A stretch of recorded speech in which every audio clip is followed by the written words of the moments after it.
Hey friends, welcome back to Arc Tutorials. This is AI tutorials for absolute beginners. Today I'm going to teach you what is prompt engineering. A lot of you might have already interacted with some kind of an AI tool by passing prompts or textual input. You might have also used some other tools which will take audio or an image as an input. So it's important to learn what exactly is prompt engineering so that you can maximize your work that you can get from an AI tool. Let's get started. So what exactly is prompt engineering? Prompt engineering is a process of crafting inputs, which is also called as prompts, to guide the large learning models, which is LLMs, to produce desired outputs. This involves structuring instructions, examples, and context effectively. It's key for maximizing the model performance without modifying the underlying model weights. A lot of times you might have given prompts, but the output was not as expected, and you kept on refining your prompts. The output kept changing. That happens when you don't give proper inputs, or rather, when you don't do proper prompt engineering. So, what's the importance of this? In large learning models, these are highly sensitive to wording and context. A small change can lead to a drastically different output. That means that you need to craft those prompts in a way they are complete and understand the context and then build on top of it. Proper prompt engineering reduces hallucinations, improving accuracy, and ensuring alignment with goals. It's an essential task like summarization, code generation, question answers, chatbots. So, prompt engineering is highly effective. It's in demand because a lot of people don't get it right in terms of how to craft those prompts. Now, what are some of the components of a good prompt? Instruction clarity. It has to be explicit about what the task is. You need to provide relevant background or examples to set the context. Once that is done, you need to set the format specification.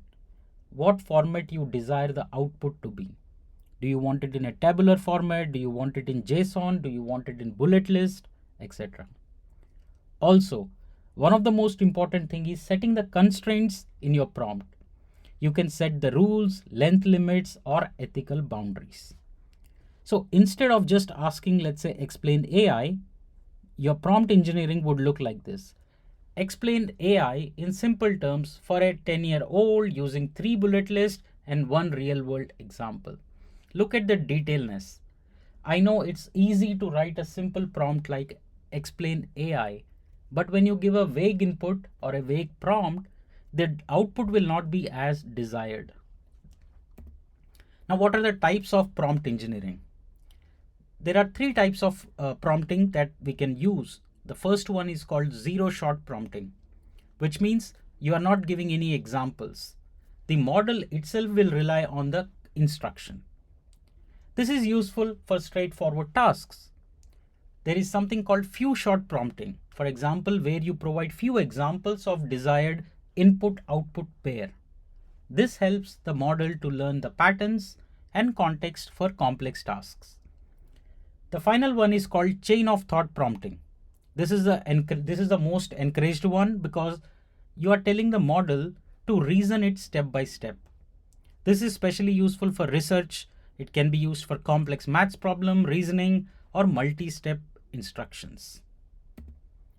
What are some of the applications? I'm sure you would have used AI tools like ChatGPT, Gemini for content generation, code assistance, data extraction, customer support, etc.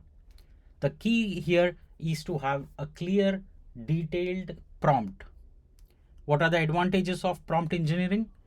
No model retraining is required, and you will get desired instant results. It's highly flexible, which means prompts can be quickly adapted to new tasks. It's cost effective. That means that if you compare it to fine tune, it's cost effective.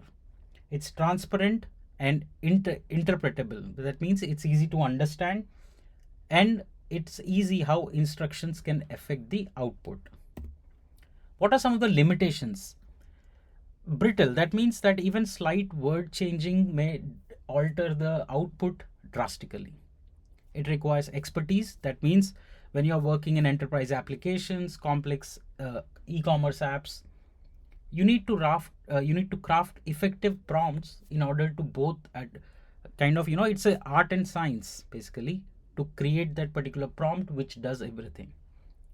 It cannot fix fundamental model limitation. No matter how good your prompts are, they cannot fix the model underlining model. If the model doesn't have the knowledge, if it doesn't have the pattern, the output will not be as desired. Context length limit, that means long and complex tasks may exceed token limits, which you need to take care if you, especially if you're billing. What are some of the best practices of prompt engineering? Be specific and concise. Include examples for complex tasks.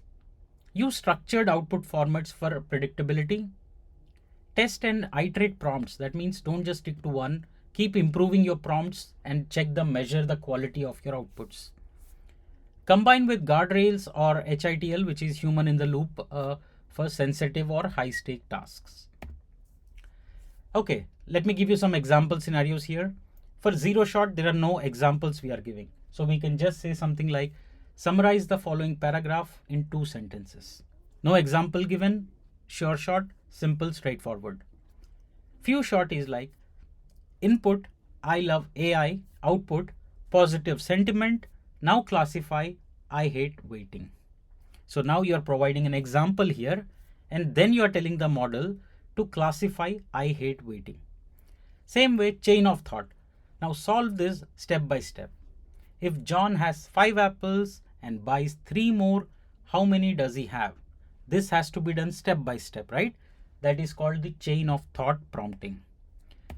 I hope now it's clear the basic fundamental of what exactly is prompt engineering and why it's in demand and why you should definitely learn and master it. Thank you so much for joining. I'll see you in the next episode. Till then, keep learning, keep growing. Thank you.